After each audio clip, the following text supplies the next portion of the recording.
14 বার করে লয়া খাইবো মাংস গরু এক পিস। সালাম আলাইকুম গাইস, আমাদের এখন রান্না করা হচ্ছে মিজান ভাইয়ের স্পেশাল গরুর মাংসর তরকারি, আনলিমিটেড ভাত, যতবারের লয়ে খান।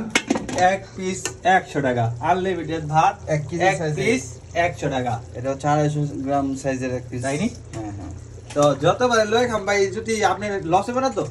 কোনো লস নাই। তাই নি? যতবার নিলে খান, কিন্তু আপনি বুঝতে পারবেন মাত্র এক পিস। তাই নি, মানে অপচয় করা যাবে না, ঠিক না ভাই? অবশ্যই করা যাবে না, আর বেমানিও করা যাবে না। দুই পিস নিতে পারবেন না, ঠিক আছে? অবশ্যই। ওকে ভাই, তাহলে আপনি এটা কতদিন ধরে যাবত চালু করছেন এই যে সৌদি আরবের বাড়িতে? আমি এটা দীর্ঘ 7 মাস যাবত চালু করছি, সৌদি আরবে আসার পর থেকে। তাই নাকি? যেখানে যাই সেখানে বিক্রি করি। এক পিস মাংস দিয়ে ভাত 100 টাকা, আনলিমিটেড তরকারি, ডাল। যতবারের লয়ে খান, মিজান ভাইয়ের স্পেশাল ভাইরাল তরকারি সেই এখন সৌদি আরবে চালু করেছে ভাই। লোকেশনটা জানাই দেন। লোকেশনটা জানাই দেন। আর ভাই